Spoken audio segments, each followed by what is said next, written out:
The fluorescent lights hummed overhead in the witness waiting room of the Oakland County Courthouse, casting a sterile glow over the mint green walls. Emma Rodriguez sat motionless on a plastic chair that was too big for her 8-year-old frame, her scuffed sneakers dangling inches above the floor. Her grandmother's words echoed in her mind. "Be brave, Mija. Just tell them what you saw." But the words felt impossible, locked somewhere deep inside her chest, buried beneath layers of fear and trauma. 6 months, 2 weeks, and 4 days. That's how long it had been since Emma had spoken a single word. Outside the room, Prosecutor Jennifer Acaffer checked her watch for the third time in 5 minutes. She was a 12-year veteran of the Wayne County Prosecutor's Office, known for her fierce dedication to domestic violence cases. She'd won convictions against some of the worst offenders in Michigan. But this case was different. This case hinged entirely on a silent child who hadn't uttered a sound since the night police found her mother unconscious on their kitchen floor. "How's she doing?" Jennifer asked the victim advocate through the door. Maria Santos, who had been sitting with Emma for the past hour, shook her head grimly. "No change. She won't even look at me. Jennifer, I don't think she's going to testify." Jennifer's jaw tightened. Inside that courtroom, Robert Martinez sat smugly beside his defense attorney, confident that without Emma's testimony, the charges would crumble. The medical evidence was damning. Isabella Rodriguez had suffered a fractured skull, broken ribs, and internal bleeding. But Isabella herself claimed she'd fallen down the stairs. She was too terrified to testify against her husband. Emma was their only witness, their only hope of getting a violent predator off the streets. Without her voice, he would walk free. Judge Catherine Morales had already warned Jennifer that morning.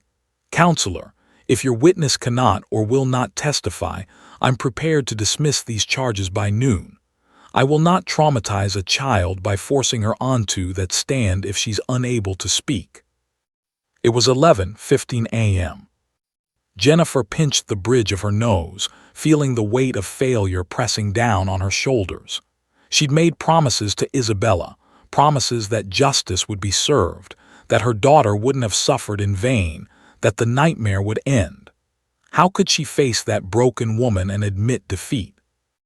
"There might be one option," Maria said quietly. "It's unconventional, but I've seen it work in other jurisdictions."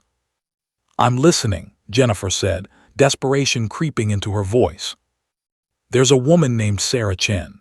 She runs a program called Courthouse Companions. She has a dog, a facility dog specifically trained to help traumatized witnesses testify. I've heard stories, Jennifer. Children who couldn't speak suddenly finding their voices. Adults with PTSD making it through their testimony without panic attacks. It sounds almost miraculous." Jennifer had heard whispers about courthouse dogs, controversial, often challenged by defense attorneys but increasingly used across the country. She'd never needed one before. "Can you get her here? Now?" Maria was already dialing. 20 minutes later, the waiting room door opened, and Sarah Chen entered with the most beautiful golden retriever Jennifer had ever seen. The dog moved with quiet grace, his amber eyes intelligent and calm. He wore a simple blue vest that read "Courthouse Companion" in small, unobtrusive letters. "This is Thor," Sarah said softly, her voice carrying the gentle authority of someone who understood trauma. She was in her mid-30s with kind eyes and an air of unshakable patience. "He's been doing this work for 2 years. He doesn't judge, doesn't demand anything, doesn't expect words. He just listens." Emma hadn't looked up when Sarah entered, but at the sound of Thor's nails clicking softly on the linoleum floor, her head turned slightly. Just a fraction, just enough. Sarah made no move to approach. Instead, she sat down across the room and let Thor settle beside her. The dog yawned, a calming signal in canine language, and rested his head on his paws. He wasn't looking at Emma either. He was simply present. 5 minutes passed in silence, then 10. Jennifer watched through the observation window, her hands clasped so tightly her knuckles turned white. This was their last chance. In 15 minutes, Judge Morales would call them back into the courtroom and demand an answer. Was the witness ready or not? Emma's fingers uncurled slowly from the fists they'd been clenched in all morning. Her breathing, which had been shallow and rapid, began to slow.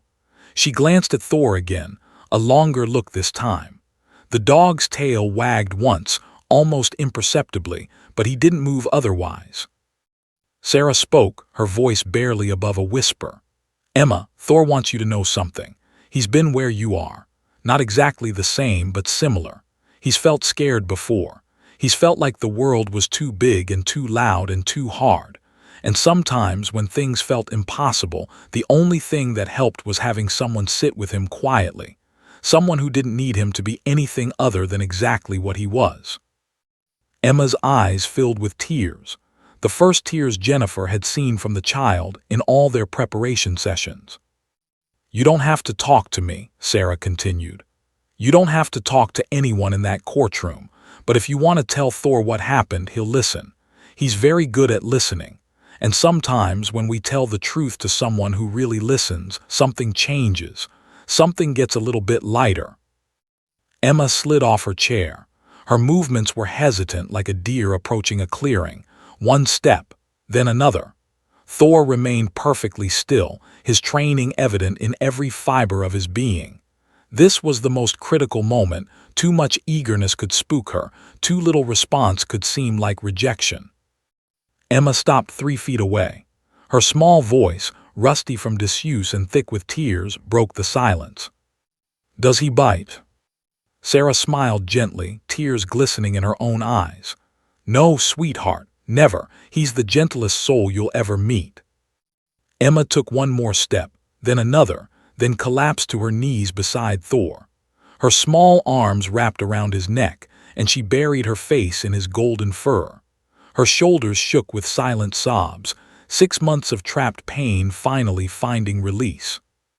Thor turned his head slowly and placed it on Emma's shoulder, the gentlest of embraces. Jennifer wiped her eyes, exchanging a look with Maria. It was 11:47 a.m. "Call the judge," Jennifer said, her voice thick with emotion. "Tell her we're ready. Tell her the witness will testify." Sarah knelt beside Emma, her hand resting lightly on the child's back. "Emma, there are some people in that room who need to hear what you have to say. They need to know the truth about what happened to your mama. It's going to be hard. It's going to be scary. But Thor will be right there with you, every single second. Do you think, maybe, you could tell him what happened? Just talk to Thor and let him help you be brave." Emma pulled back, her face blotchy and tear-stained. She looked into Thor's eyes for a long moment, as if searching for something. Whatever she found there must have been enough. She nodded. The courtroom doors would open in 10 minutes. A monster waited on the other side. But for the first time in 6 months, Emma Rodriguez had found her voice, and she was ready to use it. 3 years earlier, a young golden retriever puppy bounded across the training yard of the Michigan State Police K-9 Academy, his tail wagging with unbridled enthusiasm. His name was Thor, chosen by his first handler for the puppy's impressive size and golden coat that shimmered like lightning in the sun. At 6 months old, Thor showed promise. Intelligent, athletic, eager to please. He came from championship bloodlines, bred specifically for police work. His littermates were already excelling in narcotics detection and patrol work across 3 states. But Thor had a problem. "He's too soft," Sergeant Mike Reeves told the academy director, frustration evident in his voice. They stood watching Thor in the bite training exercise, the critical test that separated police K-9s from pet dogs. A padded decoy rushed toward Thor, shouting aggressively, arms raised in a threatening posture. Standard protocol. The dog should attack, bite, and hold until commanded to release. Thor sat down and wagged his tail. "Thor, bite," Reeves commanded. "Bite." The golden retriever looked at his handler with confused, gentle eyes, then back at the decoy. His tail wagged harder. When the decoy got close enough, Thor licked his hand. The academy director sighed heavily. "That's the 4th failed attempt this week. "Mike, I'm sorry, but you know the standards. Without aggression, without the drive to engage threats, he can't graduate. He's a liability in the field."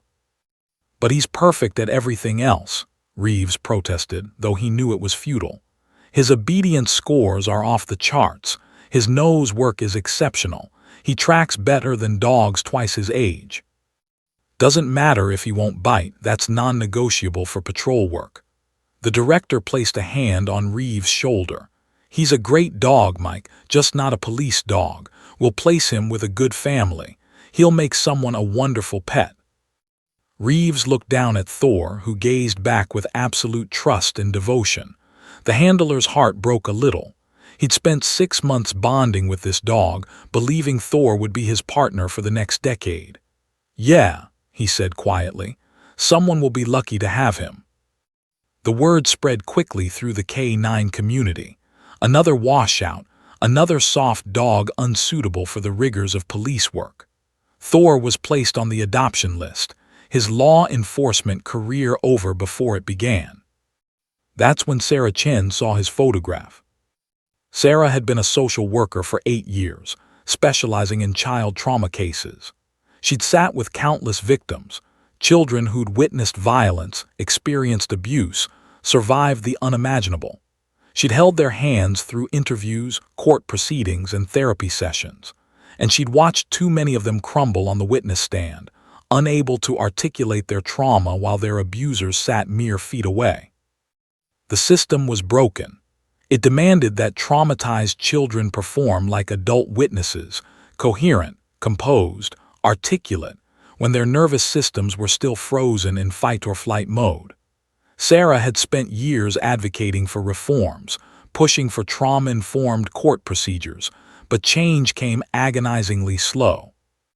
Then she attended a conference in Seattle and met a woman who'd brought her facility dog to help children testify in her jurisdiction.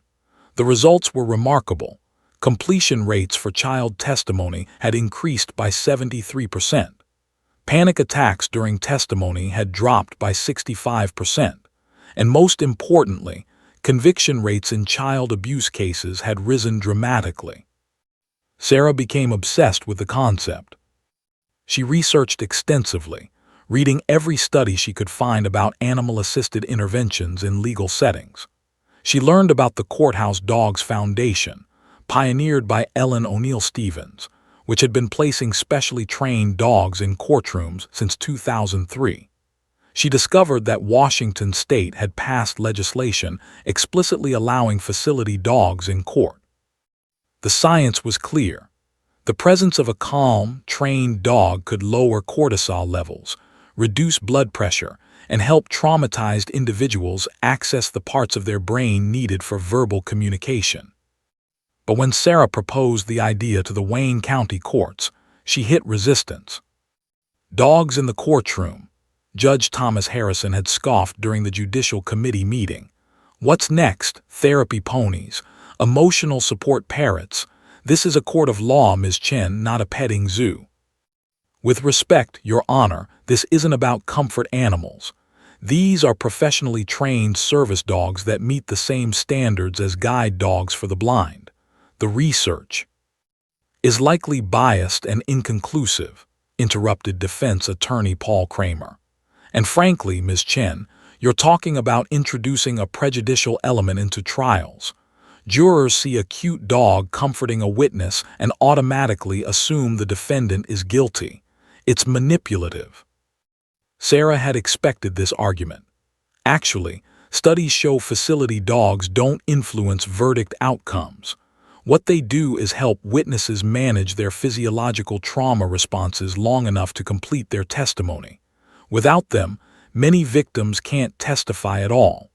We're not talking about swaying juries. We're talking about giving trauma survivors access to the justice system. The committee ultimately approved a pilot program, but with strict conditions. Sarah would have to fund it herself, find and train a suitable dog, and prove its effectiveness before any county resources would be allocated. That's how Sarah found herself scrolling through police K9 washout listings late one night, searching for a dog with the exact opposite qualities most people wanted: gentle, non-aggressive, deeply empathetic, and unshakably calm. When she saw Thor's foe, those kind amber eyes, that soft expression, she knew immediately. "You understand he failed out of police training," Sergeant Reeves said when Sarah came to evaluate Thor. "He's not cut out for protection work." "That's exactly why I want him," Sarah replied. She spent 3 hours with Thor that first day, putting him through various tests. She had children run past him screaming. He remained calm. She had adults shout and act aggressively nearby. He showed concern but no fear or aggression. She simulated courtroom environments with people crying, voices raised, sudden movements. Through it all, Thor stayed focused and gentle. The defining moment came when Sarah staged a mock testimony with a teenage volunteer who'd agreed to help. The girl pretended to have a panic attack, hyperventilating, crying, pulling at her hair. Most dogs would have been distressed or backed away. Thor walked calmly to the girl and placed his head in her lap. The weight and warmth of his presence was immediately grounding. The girl's breathing began to slow. She buried her hands in his fur and her panic subsided. "He's not a failed police dog," Sarah told Reeves, tears in her eyes. "He's exactly what he was meant to be." The training took 18 months. Sarah worked with professional service dog trainers, learning to read Thor's subtle signals and refine his natural empathy into purposeful intervention. She taught him to recognize signs of dissociation, panic, and emotional shutdown. He learned to provide pressure therapy with his body weight, to maintain eye contact with distressed individuals, to remain utterly still when needed, or to provide gentle movement when that was more helpful. Thor learned to navigate courtrooms, the echo of voices, the formal atmosphere, the presence of uniformed officers. He learned to ignore distractions, to focus solely on the person who needed him. Most importantly, he learned that his gentleness, the very quality that had made him unsuitable for police work, was actually his greatest strength. By the time Thor was 3 years old, he'd helped 23 witnesses testify successfully. An elderly woman with dementia who couldn't remember her own name, somehow, remembered the man who'd scammed her when Thor sat beside her. A sexual assault survivor who'd had 3 panic attacks in previous court appearances made it through her entire testimony with Thor's head resting on her feet. A 7-year-old boy who'd witnessed his father's murder spoke clearly for the first time with his hands buried in Thor's golden fur. The failed police dog had found his true calling. Sarah often thought about that day at the academy when Thor had sat down and wagged his tail instead of attacking. Everyone had seen it as weakness, as a deficiency that disqualified him from service. But Sarah knew better. Thor hadn't failed to be aggressive. He'd succeeded at something far more important. He'd chosen kindness. And that choice would help save Emma Rodriguez from her silence. Marcus Webb slammed his leather briefcase onto the defense table with enough force to make the court reporter jump. His face had turned an alarming shade of red, the veins in his neck prominent against his starched white collar. At 62 years old, Marcus Webb was a fixture in Michigan's criminal defense community, known for his aggressive tactics, his theatrical courtroom presence, and his impressive win record. He hadn't built his reputation by rolling over for prosecutorial tricks. And this, in his view, was the dirtiest trick he'd seen in 35 years of practice. "A dog," he hissed at his client, Robert Martinez, who sat impassively in his orange jumpsuit. "They're bringing a damn dog into my courtroom, and I'm supposed to just accept it." Robert shrugged, his dark eyes cold and calculating. "Can they do that?" "Not if I have anything to say about it." Marcus turned to his associate, 28-year-old Lauren Chen, who was already typing furiously on her laptop. "Lauren, I need case law. Every jurisdiction that's challenged these emotional support animals in court. I want appeals. I want constitutional arguments. I want everything that questions the validity of this circus act." Lauren nodded, her fingers flying across the keyboard. Michigan hasn't explicitly authorized facility dogs in court proceedings. That works in our favor. And there's the Anderson case out of Indiana.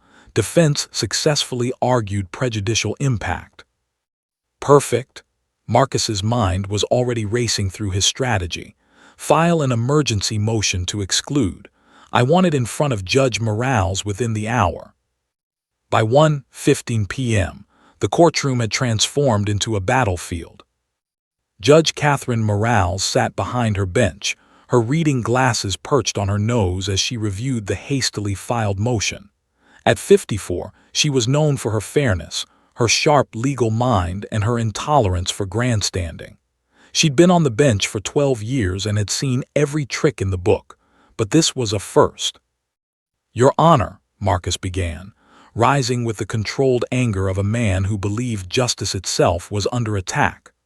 "What the prosecution is proposing is nothing short of emotional manipulation. They want to parade a cute, fuzzy dog in front of the jury, a dog whose sole purpose is to generate sympathy for their witness, and by extension, prejudice against my client." Jennifer Acaffer stood, her voice steady despite the adrenaline coursing through her veins. "Your Honor, that's a gross mischaracterization." "I'm not finished, Counselor," Marcus cut her off, his voice rising. "This is a blatant attempt to circumvent the rules of evidence. They can't prove their case on the merits, so they're resorting to theatrics. What's next? Should we allow teddy bears on the stand, security blankets? Where does it end?" In the gallery, reporters scribbled notes furiously. Word had spread quickly through the courthouse, and the small courtroom was now packed with lawyers, advocates, and journalists. This wasn't just about one case anymore. It was about setting precedent. Judge Morales held up her hand. "Mr. Webb, I've read your motion. Ms. Acaffer, I assume you have a response." Jennifer stepped forward, her jaw set with determination. "Your Honor, the prosecution is not proposing anything unprecedented. Facility dogs have been used in courtrooms across the United States for over 2 decades. Washington State has explicit legislation authorizing their use. Courts in Arizona, Hawaii, New York, and 15 other states have successfully utilized courthouse dogs without any appellate courts finding reversible error. That's because most defendants can't afford to appeal these travesties," Marcus interjected. "Mr. Webb, you'll have your turn." Judge Morales's tone carried a warning. "Continue, Ms. Acaffer." Jennifer pulled out a thick folder of research. "Your Honor, I've prepared extensive documentation. Multiple peer-reviewed studies demonstrate that facility dogs do not influence jury verdicts. In a 2015 study published in Law and Human Behavior, researchers found no statistical difference in conviction rates or perceptions of witness credibility when facility dogs were present.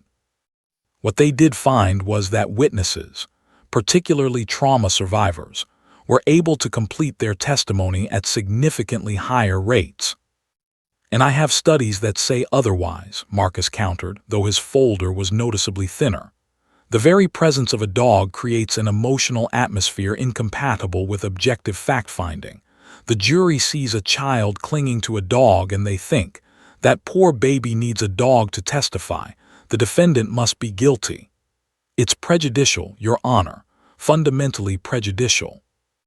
Sarah Chen sat in the back of the courtroom, Thor lying calmly at her feet. She'd been through this before, the legal battles, the skepticism, the accusations. But it never got easier. She knew what was at stake, not just this case, but Emma's healing and potentially the future of the program she'd worked so hard to build. Judge Morales removed her glasses, her expression thoughtful. "Ms. Acaffer, walk me through exactly how this would work. Where would the dog be positioned?" "The dog would be beside the witness stand, Your Honor, but below the sight line of the jury box. The handler, Sarah Chen, would remain seated outside the witness area, connected to the dog by a short leash. The dog would wear no vest or identification visible to the jury. From the jury's perspective, they would see the witness, but not the dog." Marcus scoffed. and we're supposed to believe 12 jurors won't notice a 70-pound golden retriever. The dog is trained to remain completely still and quiet, Jennifer responded. In previous cases where similar arrangements were made, post-trial jury interviews revealed that several jurors didn't even realize a dog was present. I find that hard to believe. Your skepticism doesn't change the facts, Mr. Webb. Jennifer turned back to the judge. Your Honor, we're talking about an 8-year-old child who has been selectively mute for 6 months due to severe trauma. Without support, she cannot testify. The defense would effectively be using her trauma as a shield against prosecution. That cannot be what justice requires. Marcus seized on this immediately. And there it is. The prosecution admits the witness is unreliable. A child so traumatized she can't speak. How can this court rely on any testimony given under such circumstances? The defense moves to exclude the testimony entirely as unreliable and prejudicial. The courtroom erupted in murmurs. Judge Morales gavelled for silence. Your Honor, Jennifer's voice carried an edge of desperation now. Trauma doesn't make someone unreliable, it makes them human. We don't exclude testimony from crime victims because they're emotional. We don't exclude testimony from assault survivors because they shake on the stand. The defense is essentially arguing that if you traumatize your victim badly enough, you earn immunity from prosecution. That's a gross distortion of my argument, Marcus shot back. Is it? Jennifer challenged. Because that's exactly what happens when we refuse to accommodate trauma survivors in our justice system. We send a message that if you're hurt badly enough, you lose your right to be heard. Judge Morales stood abruptly. Enough, both of you in my chambers now. 20 minutes later, Judge Morales sat behind her desk, her chambers a stark contrast to the formal courtroom. Book-lined walls, family photos, a half-empty cup of coffee growing cold. Marcus and Jennifer sat across from her, the tension palpable. I'm going to be frank with both of you, Judge Morales began.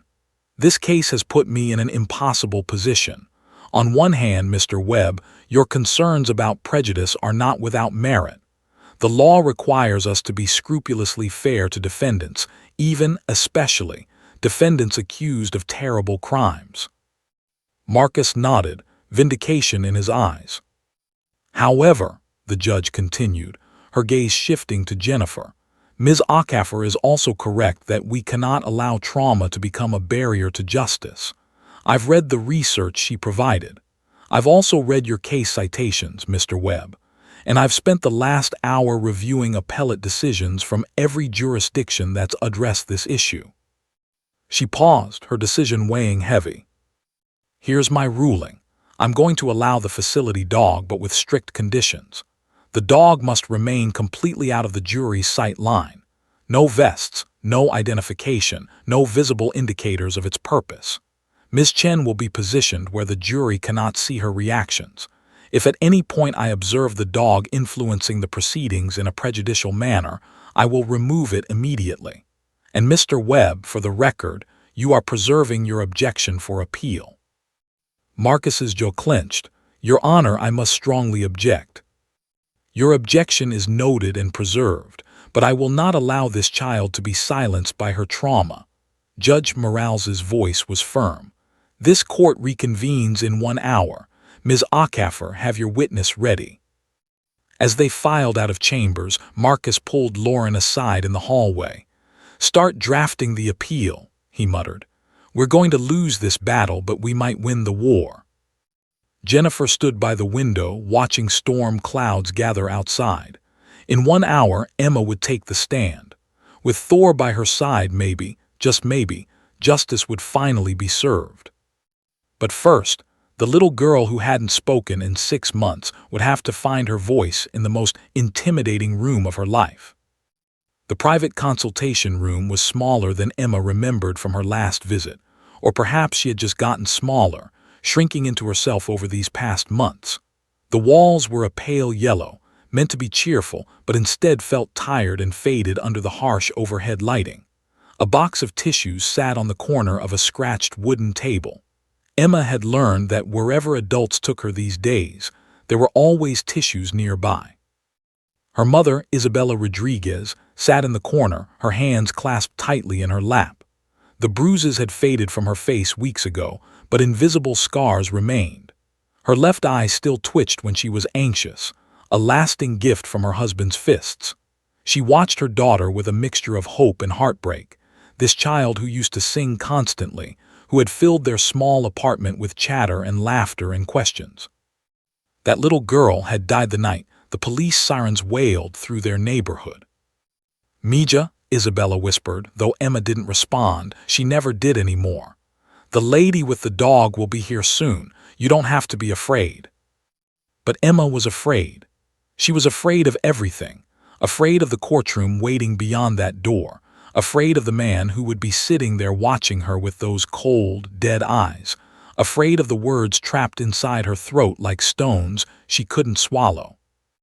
Most of all, she was afraid of what would happen if she spoke. Robert had made promises before the police took him away. Promises about what he would do if she ever told. Promises about what would happen to her mother, to her grandmother, to everyone she loved. The door opened quietly, and Sarah Chen entered first alone. She carried herself with a calm grace that immediately lowered the temperature of anxiety in the room. She'd done this dozens of times, but each child was different, each trauma unique. She'd learned long ago that the key was patience, never forcing, never demanding, simply offering presence. "Hello, Emma, my name is Sarah." She sat down slowly, deliberately choosing a chair across the room rather than too close. "I brought someone with me today. His name is Thor. But I wanted to ask you first, are you okay with a dog being in this room?" Emma's eyes flickered toward the door. She gave the smallest nod. Sarah opened the door wider, and Thor padded in quietly, his nails clicking softly against the linoleum floor. He was magnificent, 80 pounds of golden fur, intelligent amber eyes, and an aura of unshakable calm. But what struck Emma most was how he didn't bound toward her the way dogs usually did. He didn't demand attention or affection. He simply came to the middle of the room and sat down, his gaze gentle and patient. "Thor has a special job," Sarah explained, her voice soft and measured. "He helps people who are carrying heavy things inside them, not heavy things you can see, heavy things like fear and sadness and memories that hurt. He can't make those things disappear, but he can help carry them for a little while." Emma stared at Thor. The dog yawned, a long, slow yawn that showed all his teeth but somehow wasn't threatening at all. Then he lowered himself to the floor, resting his head on his front paws, eyes half closed.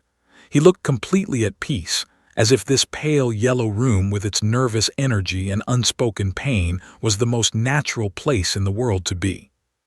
5 minutes passed in silence. Isabella shifted in her chair, wanting to encourage her daughter but not knowing how. Sarah remained still, trusting the process she'd witnessed so many times before.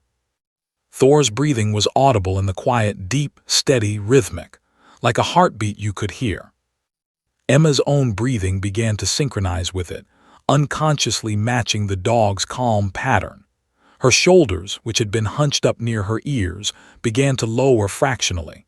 The fists she'd been clenching relaxed slightly, her fingers uncurling like flower petals opening to the sun. Sarah watched these small changes with professional observation but showed no reaction. This was Emma's journey, happening at Emma's pace. Another 5 minutes passed. Then Emma's foot moved, just an inch, then another, testing the waters. Thor's tail wagged once, a gentle encouragement, but he didn't lift his head or make any move toward her. The message was clear: "I'm here if you need me, but I won't pressure you." Emma slid off her chair so slowly it was almost imperceptible. Her purple sneakers, the ones with the cartoon butterflies that she'd begged her mother to buy 3 months before everything fell apart, touched the floor. One step forward, then another. She stopped 6 feet away from Thor, her whole body trembling like a leaf in a storm. "It's okay to be scared," Sarah said softly. Thor knows about being scared. When he was younger, people wanted him to be something he wasn't. They wanted him to be tough and mean and aggressive. But Thor knew that wasn't who he was inside. Being gentle in a world that wanted him to be hard, that was scary too. Emma took another step, then another. She was 3 feet away now, close enough to see the individual strands of golden fur, the gentle rise and fall of Thor's breathing, the complete absence of threat in his posture. You know what Thor learned, Sarah continued. He learned that being gentle doesn't mean being weak, and being quiet doesn't mean having nothing to say. Emma's hand extended, trembling violently. Her fingers hovered inches from Thor's head. This was the moment, the bridge between isolation and connection, between silence and voice, between the prison of trauma and the first step toward freedom. Thor remained absolutely still, barely breathing now, every fiber of his train being focused on making this moment safe for the frightened child before him. Emma's fingers touched fur, soft, warm, real. Thor's tail thumped once against the floor, gentle, encouraging, safe. And then Emma was moving, falling to her knees, her small arms wrapping around Thor's neck, her face burying itself in his golden coat. Her shoulders shook with silent sobs, 6 months of trapped grief, terror, and pain finally finding release. Thor slowly lifted his head and rested it on Emma's shoulder, the weight of it grounding, the warmth of it healing. Isabella covered her mouth with both hands, tears streaming down her face. Sarah blinked rapidly, maintaining her professional composure even as her heart cracked open with the beauty of this moment. Minutes passed. Thor didn't move except to breathe, to be present, to offer his solid, steady presence as an anchor in Emma's storm. Finally, Emma pulled back slightly, just enough to look into Thor's eyes. Her face was blotchy and tear-stained, her nose running, her hair disheveled. But her eyes held something they hadn't held in 6 months. Hoping. Her lips moved, forming words that had been locked away for so long. The sound that emerged was barely a whisper, rusty and cracked like a door opening after years of being sealed shut. Good boy. 2 words, just 2 small words, but they shattered the silence like thunder. Isabella gasped, her hand flying to her heart. Sarah's eyes filled with tears despite her best efforts at professional distance. Emma said it again, stronger this time, her voice finding itself after so long in darkness. Good boy, Thor. The dog's tail wagged harder, his eyes bright with understanding. Not the understanding of words, but the understanding of souls recognizing each other across the divide of species and experience. Sarah knelt down slowly, maintaining a respectful distance but moving into Emma's peripheral vision. Emma, in about 30 minutes, we're going to go into a big room. There are going to be a lot of people there. Some of them might seem scary, but Thor will be right beside you the whole time. And if you want to tell him what happened, if you want to tell him the truth about the night that changed everything, he'll listen. He's very, very good at listening. Emma looked from Thor to Sarah and back again. Her small hand stroked the soft fur behind Thor's ears. When she spoke, her voice was still quiet, still fragile, but it was there. Will he stay with me the whole time? Every single second, Sarah promised. He won't leave your side. Emma nodded slowly, her jaw setting with a determination that seemed too large for her small frame. She looked at her mother for the first time in weeks, really looked at her, and saw the hope blazing in Isabella's eyes. Okay, Emma whispered, her fingers wrapped in Thor's fur like a lifeline. I'll try. Courtroom felt impossibly large. Emma's sneakers squeaked against the polished floor as she walked down the center aisle, each step echoing in the cavernous space like a drumbeat. The wooden pews were packed with strangers, reporters, advocates, curious observers, all turning to watch the small girl make her way toward the witness stand. But it was the man at the defense table who made Emma's breath catch in her throat. Robert Martinez sat perfectly still, his hands folded on the table in front of him, his face an emotionless mask. He wore a gray suit that made him look respectable, professional, Nothing like the monster who'd terrorized their home for 3 years. His lawyer had groomed him well, clean-shaven, hair neatly combed, the picture of innocence. But Emma knew his eyes. Those cold, calculating eyes that had watched her mother fall, that had promised terrible things if Emma ever spoke. Those eyes that now locked onto her with an intensity that said, "Remember what I told you. Remember what will happen." Emma's legs nearly gave out, her vision tunneled, the room spun. Then she felt it, a gentle pressure against her left leg. Thor walked beside her, his shoulder touching her hip, his presence solid and real and impossibly calm. Sarah Chen walked on Thor's other side, the leash barely taut, letting the dog guide himself to where he was needed most. "One step at a time," Sarah whispered so softly only Emma could hear. "Just look at Thor, just focus on him." Emma's eyes dropped to the golden dog beside her. His tail swayed gently as he walked, his gait steady and confident. He wasn't afraid of this room, of these people, of that man. And somehow, his lack of fear gave Emma permission to keep moving. They reached the witness stand, an imposing wooden structure that towered above Emma's small frame. The bailiff had brought a booster seat so she could be visible to the court, which somehow made everything worse. She wasn't just small, everyone could see how small she was. Judge Morales looked down from her bench, her expression kind but serious. "Emma, you can sit down now. Take your time." Emma climbed onto the booster seat, her hands gripping the wooden armrests so tightly her knuckles turned white. Sarah positioned herself in a chair directly beside the witness stand, close enough for Emma to reach out and touch Thor if needed, but positioned so the jury couldn't see her reactions. Thor settled into position, his body hidden from the jury's view by the witness stand itself, but his head perfectly level with Emma's dangling feet. The court reporter adjusted her machine. The jury, 12 strangers who would decide everything, leaned forward slightly in their seats. Marcus Webb shuffled papers at the defense table, his expression skeptical. Jennifer Acaffer stood and approached the witness stand slowly, her heels clicking softly on the floor. She'd prosecuted dozens of cases, questioned hundreds of witnesses, but her heart was pounding like never before. Everything hinged on the next few minutes. "Good afternoon, Emma," Jennifer began, her voice warm and gentle. "Can you tell me your full name?" Emma's mouth opened. No sound came out. Her eyes were fixed on the table where Robert sat, that predatory stare pinning her like a butterfly to a board. "Emma," Jennifer prompted gently, "can you tell us your name?"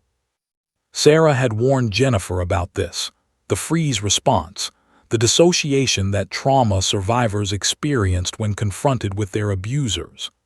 Emma was here physically, but mentally she was back in that kitchen, watching her mother's head hit the tile, hearing the sickening crack, seeing the blood. Thor shifted slightly, pressing his head against Emma's leg, gentle but firm pressure that brought her back to the present moment. Emma's hand dropped from the armrest and found Thor's head, her fingers sinking into his fur. "Take your time," Judge Morales said. "There's no rush." 30 seconds passed, a minute. The courtroom was so quiet you could hear the HVAC system humming. Someone in the gallery coughed. A juror shifted in their seat. Emma looked down at Thor. The dog gazed back at her with those amber eyes that held no judgment, no expectation, only patient acceptance. His tail thumped once against the floor. "Emma Rodriguez," she whispered, so quietly the court reporter had to lean forward to hear. Jennifer's shoulders relaxed fractionally, first hurdle cleared. "Thank you, Emma. How old are you?" 8. This answer came slightly easier, Emma's fingers still wrapped in Thor's fur like a lifeline. "And where do you go to school?" "Madison Elementary." The questions continued, simple and straightforward, designed to help Emma find her rhythm. "What grade are you in? What's your favorite subject? Do you have any siblings?" Each answer came a bit stronger than the last, Emma's voice growing from a whisper to something almost normal. But everyone in that courtroom knew these weren't the real questions. These were just the warm-up. Jennifer paused, meeting Emma's eyes with an expression of gentle encouragement. "Emma, I'm going to ask you about something harder now, something that happened on March 15th of this year. If you need to stop at any time, just let me know, okay?" Emma nodded, but her grip on Thor tightened. The dog pressed more firmly against her leg, sensing the spike in her anxiety. "Emma, can you tell us who Robert Martinez is?" The name hit Emma like a physical blow. Her breathing accelerated. Her vision started to blur around the edges. That dissociative fog was creeping back in, threatening to pull her under. Emma's voice cracked. "He's my." She couldn't say it. Couldn't call him stepfather, couldn't claim any relationship to the monster at that table. Thor made a small sound, not quite a whine but a gentle vocalization that said, "I'm here. You're not alone." "He's the man who hurt my mom," Emma finally said. Her eyes locked on Thor, speaking to the dog instead of the courtroom full of strangers. Marcus Webb started to rise with an objection, but Judge Morales shot him a warning glance. He sat back down, jaw clenched. "Can you tell us about March 15th?" Jennifer asked. "What do you remember about that night?" This was it, the moment everything hinged on. Emma's entire body began to shake. She looked up. A mistake. Robert was staring at her with an expression that chilled her blood. That look said, "Go ahead and talk, see what happens. I'll find you. I'll find everyone you love." Emma's mouth opened and closed silently. No words would come. Her chest felt like it was caving in. She couldn't breathe, couldn't think, couldn't. Thor stood up. He'd been trained to remain lying down during testimony, to be as unobtrusive as possible. But Thor read Emma's distress with the expertise of 2 years supporting traumatized witnesses, and his training had always emphasized one thing above all else: the witness comes first. He stood and placed his front paws on Emma's lap, not jumping, just rising to bring his face level with hers. His weight was grounding. His eyes were steady. In that moment, he blocked her view of Robert Martinez completely. All Emma could see was golden fur and gentle eyes and steady, unconditional presence. Sarah started to call him back down, then stopped herself. This was what Thor did. He knew better than any human what was needed. Emma wrapped both arms around Thor's neck, buried her face in his fur, and the words came tumbling out. "It was late," she whispered into Thor's coat, her voice muffled but picked up by the microphone. "I was supposed to be asleep, but I heard yelling. I always heard yelling." The courtroom held its breath. "I went to my door and opened it just a little bit. I saw him." Emma's voice broke. Thor pressed closer, his solid warmth an anchor in her storm. "I saw him push Mama. She tried to run to my room, but he grabbed her hair. He grabbed her hair and threw her against the wall." A juror in the back row wiped her eyes. Another's jaw was clenched so tight it trembled. "There was so much yelling," Emma continued, the words coming faster now like water through a broken dam. "He said terrible things. He called her terrible names. And then. Her whole body shook with the memory. Thor didn't move, didn't react, just held space for her pain. He hit her with his fist, right in the face, and she fell. She fell and her head hit the floor and there was blood, so much blood. It was spreading on the kitchen tiles and she wasn't moving and he was just standing there looking at her and I thought he killed her."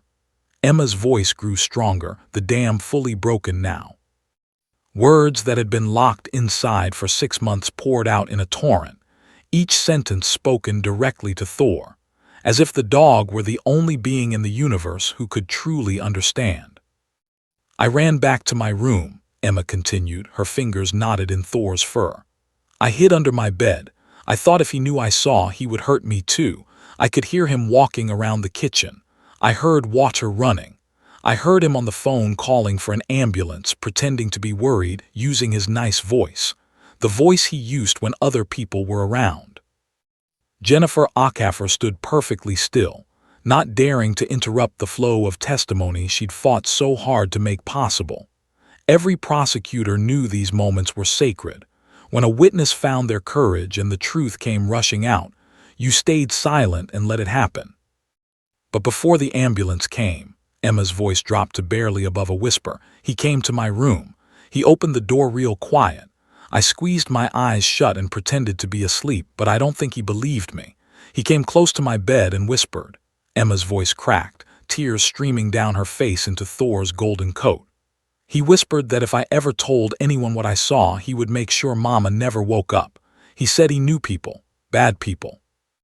He said accidents happen all the time in hospitals. A visible ripple of shock went through the jury. 2 jurors looked directly at Robert Martinez with undisguised disgust. Marcus Webb's face remained impassive, but his knuckles were white as he gripped his pen.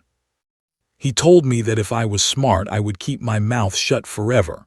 That little girls who talk too much sometimes disappear. That's why, Emma sobbed, her small body shaking. That's why I stopped talking. I thought if I didn't say anything, he couldn't hurt her. I thought I was keeping her safe. Isabella Rodriguez broke down in the gallery, her mother's arms wrapped around her, both women weeping openly. The bailiff handed them tissues but didn't ask them to leave. Judge Morales blinked rapidly, maintaining her composure through sheer force of will. Thor remained absolutely steady, his breathing calm and regular, his presence unwavering. He was trained for this, trained to be the eye of the storm, the solid ground when everything else was chaos. Emma, Jennifer finally spoke, her voice thick with emotion. What happened after the ambulance came? They took Mama away. The police came too. They asked me questions, but I couldn't talk. My voice was gone. Robert told them Mama fell down the stairs. He cried fake tears and held my hand real tight, too tight, like a warning. The police looked at me and I wanted to scream the truth, but I couldn't. My voice was stuck. And your mother, did she tell the police what really happened? Emma shook her head against Thor's fur. When she woke up in the hospital, she was scared. He visited her there, brought her flowers, told her he loved her, but I could see in his eyes he was reminding her what he said he would do. She told the police she fell. She lied to protect us. Marcus Webb finally rose. Your Honor, I object. The witness is speculating about what her mother was thinking. Overruled, Judge Morales snapped, her tone sharper than usual. The witness is testifying about her observations. Sit down, Mr. Webb. Webb sat, but his expression was calculating. He was already planning his cross-examination, looking for ways to cast doubt on a traumatized child's memories. Jennifer continued, Emma, you said you saw Robert Martinez hit your mother. How far away were you? My room is right across from the kitchen. Maybe, Emma looked up briefly, calculating, then back to Thor. Maybe 10 steps. I could see everything. Was there anyone else in the apartment that night? No, just us 3. Grandma was at work. She works night shifts at the hospital. And you're sure about what you saw, about who hurt your mother? Emma pulled back slightly from Thor, just enough to look into his eyes. The dog gazed back with infinite patience. Emma's voice, when it came, was the strongest it had been since she took the stand. I know what I saw. I've seen it before lots of times, but that night was the worst. That night I thought he killed her. She paused, swallowed hard. He's a bad man. He hurts people and then lies about it. He hurt my mama and he made me afraid to talk. But Thor, her hand stroked the dog's head, Thor helped me remember that telling the truth is stronger than being scared. The courtroom was utterly silent. You could have heard a pin drop. Several jurors were crying openly now. Even the court reporter had tears in her eyes, though her fingers never stopped transcribing every word. Jennifer nodded slowly. Thank you, Emma. You've been very brave. She turned to Judge Morales. No further questions, Your Honor. Now came the part everyone had been dreading. Marcus Webb rose slowly, gathering his notes. His job was to defend his client, and that meant challenging Emma's testimony, poking holes in her story, creating reasonable doubt. He approached the witness stand with the careful calculation of a man who knew he was walking through a minefield. Hello, Emma. My name is Marcus Webb. I just have a few questions for you, okay? Emma's grip on Thor tightened immediately. The dog leaned more heavily against her, providing that grounding pressure. Emma, you said you were in your room when this happened. How dark was it in the apartment? The kitchen light was on, Emma answered, her voice smaller now, directed back toward Thor. But your room was dark. Yes. And you were peeking through a crack in the door. Yes. Webb's tone remained gentle, but there was purpose behind each question. So you were looking through a small opening from a dark room into a lit room. Could you see everything clearly? Emma hesitated. Yes, I could see. But isn't it possible, Emma, that from that angle, with limited visibility, you might have been mistaken about exactly what happened? Objection. Jennifer was on her feet. Counsel is badgering the witness. I'm simply establishing the limitations of her vantage point, Your Honor. Overruled, but tread carefully, Mr. Webb. Webb continued, his voice still gentle but relentless. Emma, you said you've seen it before. What exactly have you seen before? Him hurting Mama. Can you describe these other times? Emma's breathing was becoming rapid again. The panic was returning. He would push her, grab her, yell at her, make her cry. But did you ever actually see him hit her before that night? I heard it through the walls. I heard her crying. But you didn't see it? No, but... So the night of March 15th was actually the first time you claimed to have seen Mr. Martinez strike your mother, correct? I didn't claim it happened. Emma's voice rose, tears streaming down her face. I saw it. He hit her and she fell and there was blood and she wouldn't wake up and I thought he killed her. Thor shifted, pressing his full weight against Emma now. The girl wrapped both arms around him like he was a life raft in a storming sea. Webb pressed on, sensing he was rattling the witness. Emma, isn't it possible that what you saw was an accident? That your mother tripped and fell and your stepfather tried to catch her but couldn't? No, that's a lie. Emma, you've been very upset for months. You stopped talking entirely. Isn't it possible that your memories of that night have become confused? That the trauma has made you remember things differently than they actually happened? Mr. Webb, Judge Morales's voice cut like a knife. You're dangerously close to exceeding the bounds of appropriate cross-examination of a child witness. But the damage was done. Emma was sobbing now, her face buried completely in Thor's fur, her small body shaking with the force of her tears. Sarah Chen's hand hovered near Thor's leash, ready to intervene if needed. Marcus Webb looked at the jury, letting the image sink in, a hysterical child, clearly traumatized, possibly unreliable. Then he returned to his seat. No further questions. The courtroom exhaled collectively. Jennifer moved quickly to redirect. Emma, just one more question. When you close your eyes at night, what do you see? Emma's voice was muffled against Thor but audible. I see him hit her. Every night. The same thing, over and over. It never changes, because it really happened. Thank you, Emma, that's all. Judge Morales spoke gently. You may step down, Emma. You did very well. Emma climbed down from the witness stand on shaking legs, Thor walking beside her, his body pressed against hers. As she passed the defense table, Robert Martinez leaned forward slightly, his lips moving in a whisper only she could hear. This isn't over. But Emma didn't freeze this time. She looked him straight in the eyes, Thor solid and warm beside her, and in that moment she wasn't afraid anymore. She had told the truth, and the truth had power. The jury deliberated for 2 hours and 43 minutes. For Jennifer Acaffer, it felt like an eternity. She sat in her office, unable to focus on the mountain of paperwork demanding her attention, checking her phone every 30 seconds for the call that would summon her back to the courtroom. Sarah Chen sat with Emma and Isabella in the victim advocate's office. Thor sprawled across Emma's lap despite being far too large for it. The girl hadn't let go of him since stepping down from the witness stand 3 hours earlier. Her fingers absently stroked his ears while she stared at nothing, exhausted from the emotional expenditure of her testimony. "What if they don't believe me?" Emma whispered suddenly, her first words since leaving the courtroom. Isabella reached over and took her daughter's hand. "Mija, you told the truth.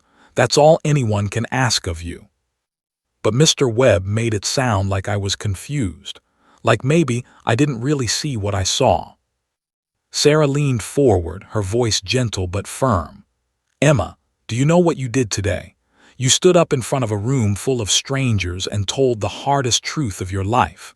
You looked at the person who hurt you and your mother, and you didn't let fear win. That takes more courage than most adults will ever have to show." "But what if—" Sarah's phone buzzed. All three of them jumped. Sarah read the text message, her expression carefully neutral. "They have a verdict. We need to go back." The courtroom was even more packed than before. Word had spread through the courthouse, and every available seat was filled with lawyers, advocates, court staff, and reporters. This case had become something larger than itself, a symbol of the justice system's evolution, of making space for trauma survivors, of the power of innovation in the face of tradition. Emma walked down the center aisle again, Thor beside her, but this time her head was higher. She'd already done the hardest thing. Now she just had to wait for 12 strangers to decide if her truth mattered. Judge Morales entered and everyone rose. The air was thick with anticipation. Robert Martinez sat at the defense table, his expression still impassive, but Jennifer noticed a muscle twitching in his jaw. Marcus Webb shuffled papers unnecessarily, a tell that he knew what was coming. "Has the jury reached a verdict?" Judge Morales asked. The jury foreman stood, a middle-aged woman with kind eyes who'd been juror number 7. "We have, Your Honor." "What say you?" The foreman unfolded a piece of paper, though Jennifer could tell she'd already memorized its contents. Her voice was steady and clear. "In the matter of the state of Michigan versus Robert James Martinez, on the count of assault with intent to do great bodily harm less than murder, we the jury find the defendant guilty." The courtroom erupted. Gasps, cries of relief, and scattered applause broke the formal decorum. Judge Morales gavelled for order but didn't reprimand the outburst. Even judges were human. "On the count of domestic violence in the 3rd degree, we find the defendant guilty." Isabella collapsed against her mother, sobbing. Emma sat perfectly still, trying to process what guilty meant. Thor's tail wagged once, sensing the shift in energy from tension to release. "On the count of witness intimidation, we find the defendant guilty." Marcus Webb's shoulders slumped. Robert Martinez's mask finally cracked, his face flushing red, his hands clenching into fists on the table. A bailiff moved closer, ready to intervene if needed. "On the count of child endangerment, we find the defendant guilty." The foreman sat down. Judge Morales looked at Robert Martinez with an expression of cold contempt. "Mr. Martinez, you have been found guilty on all counts by a jury of your peers. Sentencing will be scheduled for 3 weeks from today, at which time the court will hear impact statements. Until then, you will remain in custody without bond. Bailiff, remove the defendant." As the bailiffs approached, Robert Martinez finally lost control. He lunged toward the gallery where Emma sat, his face contorted with rage. "This isn't over. Do you hear me? This isn't." 3 bailiffs tackled him, forcing him to the ground. His threats were muffled as they pulled him toward the door, but his eyes, those cold, dead eyes, stayed locked on Emma until the very last moment. Emma didn't look away. With Thor pressed against her leg, she stared right back, and for the first time in 6 months she felt something she'd almost forgotten: safety.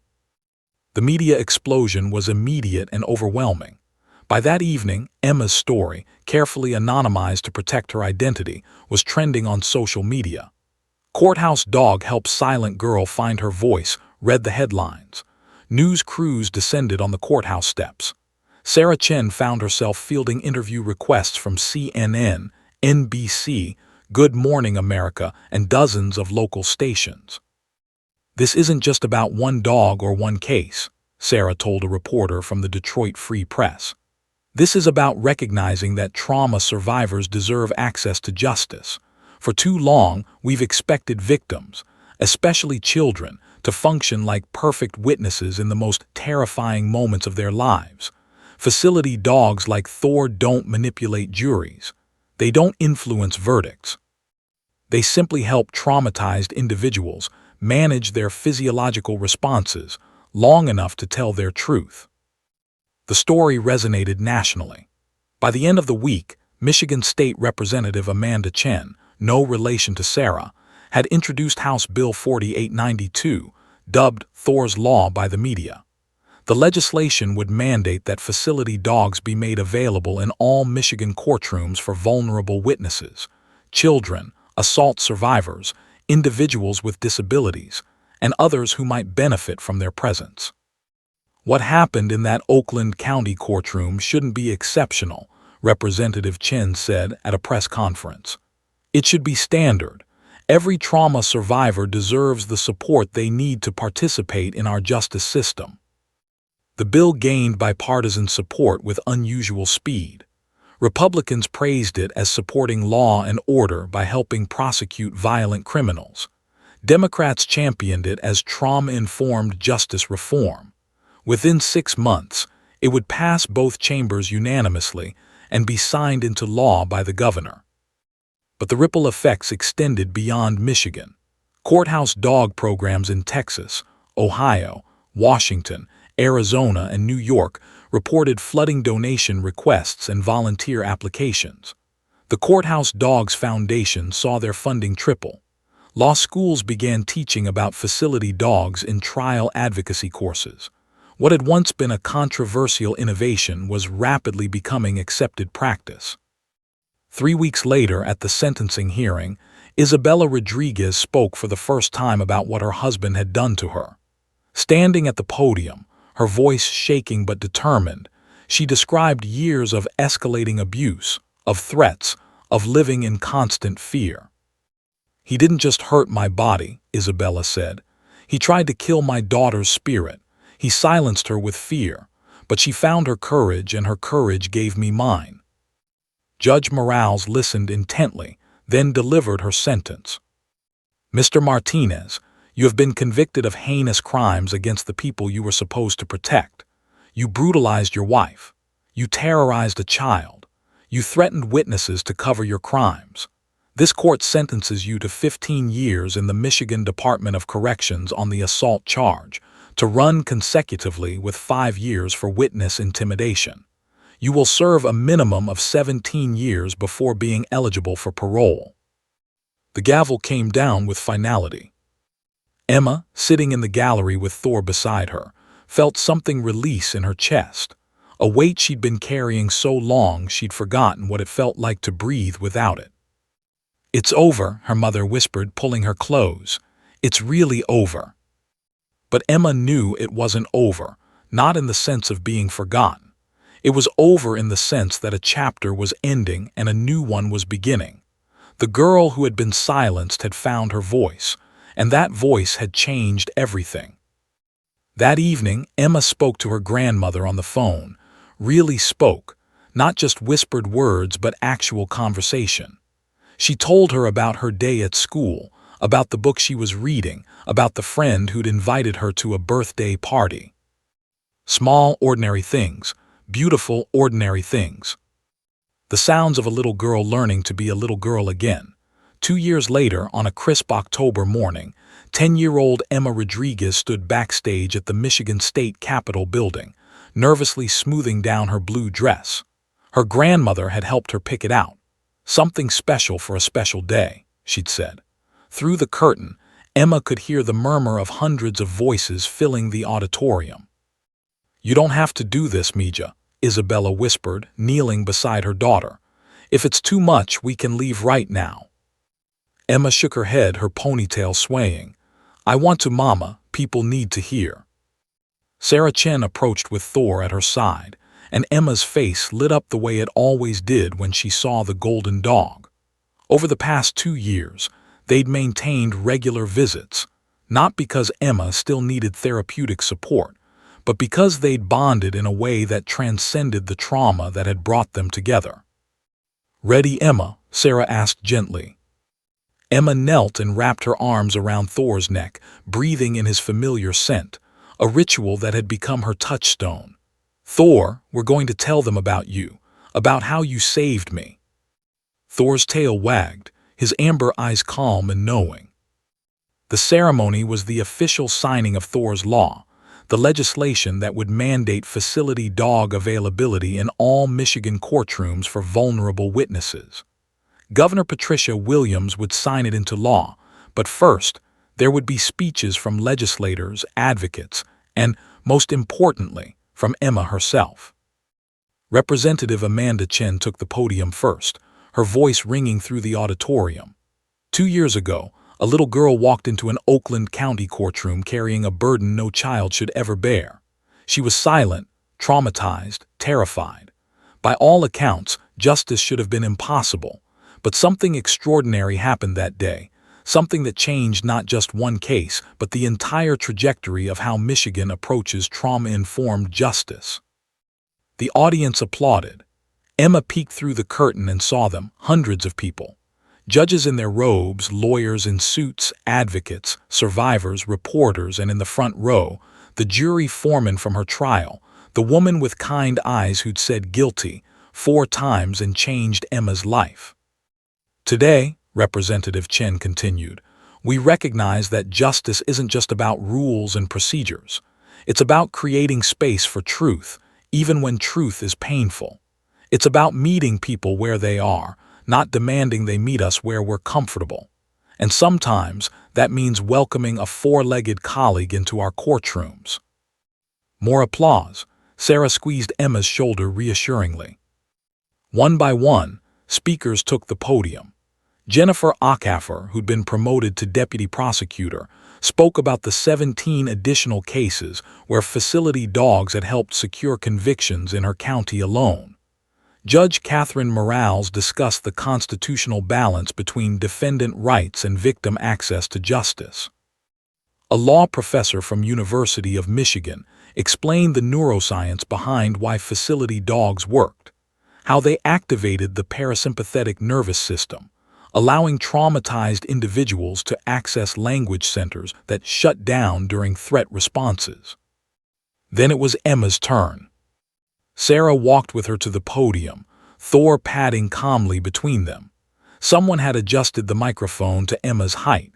She gripped the podium edges, her prepared speech clutched in one sweating palm, and looked out at the sea of faces. For a moment she froze, that old fear creeping back, that feeling of being too small, too young, too broken to matter. Thor sat beside her, his shoulder pressing against her leg, that familiar, grounding pressure. Emma put her speech down. She didn't need it anymore. "My name is Emma Rodriguez, and 2 years ago I couldn't talk," she began, her voice stronger than she'd expected. "Something bad happened to my family and I saw it, but I was too scared to tell anyone. For 6 months I didn't say a single word. Not to my mom, not to my teachers, not to the police. Everyone tried to help me, but I was locked inside my fear." The auditorium was utterly silent. "Then I met Thor." Emma's hand dropped to rest on the dog's head. "He didn't ask me to be brave. He didn't tell me I had to talk. He just sat with me. He listened with his eyes and his heart, and somehow that made me feel safe enough to tell the truth." Emma looked down at Thor, drawing strength from his steady presence. People think Thor is special because he's trained or because he's smart, but that's not why he's special. Thor is special because he shows up. He sits with people in their hardest moments, and he doesn't judge them or rush them or tell them they should be different than they are. He just stays. A woman in the 3rd row was crying openly. Others dabbed at their eyes. "After I testified, people called me brave. But I wasn't brave. Thor was brave for me until I could learn to be brave for myself. And now, because of this law, Other kids who are scared and hurting will get to have what I had. They'll get to have someone who believes them even before they can speak. Someone who makes the scary room feel a little less scary. Emma's voice grew firmer, more confident. When bad things happen to kids, adults make all the decisions. Adults decide if we can testify. Adults decide if our voices matter. Adults decide if justice happens. But with facility dogs, kids get to decide something too. We get to decide we're ready because we have help. That's what this law really means. It means kids like me get a choice. She paused, looking directly at Governor Williams, who was watching with tears streaming down her face. So thank you. Thank you for listening. Thank you for changing the rules. Thank you for making it so other kids won't have to be as scared as I was. And thank you, Thor. Emma's voice broke with emotion as she looked down at the dog, for teaching me that telling the truth is the bravest thing anyone can do. The standing ovation was instantaneous and thunderous. Emma stepped back from the podium, overwhelmed, and Sarah guided her to a seat while the applause continued. Governor Williams approached the signing table, her hands shaking slightly as she lifted the ceremonial pen. With this signature, Michigan becomes the 18th state to explicitly authorize and fund facility dog programs in our courts. But we won't be the last. What started in this state, with one prosecutor, one advocate, one extraordinary dog, and one incredibly courageous little girl, has become a movement. The pen touched paper, history was made. After the ceremony, as people mingled and cameras flashed, Emma found a quiet corner with Thor. They sat together on the Capitol steps in the autumn sunshine, watching leaves drift down from ancient oak trees. "You know what, Thor?" Emma said, her fingers tracing patterns in his fur. "I'm singing in the school concert next week. A solo." Thor's tail wagged. "And I'm not even scared. Well, maybe a little scared, but the good kind of scared, the kind that means you're doing something important." She leaned against him, this dog who changed everything. "I wish every kid who's scared could have someone like you, someone who makes them feel like their voice matters."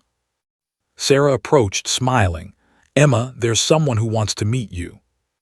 A teenage girl stood nearby, maybe 15, with haunted eyes that Emma recognized. She'd had those same eyes 2 years ago. Beside the girl stood another facility dog, a gentle German shepherd wearing a blue vest. "This is Maya," Sarah said. "She's testifying next week in her case. When she heard you'd be here today, she asked if she could meet you."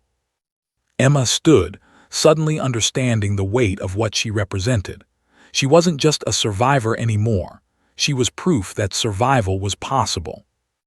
"Hi, Maya," Emma said softly. "What's your dog's name?" "Luna," the girl whispered. "Luna's beautiful. Is she helping you?"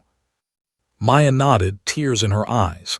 "I saw you on the news, how you testified, and I thought, if you could do it, maybe I could too." Emma reached out and took Maya's hand. "You can. It's really scary and it's really hard, but you can do it, and Luna will be right there with you, the whole time."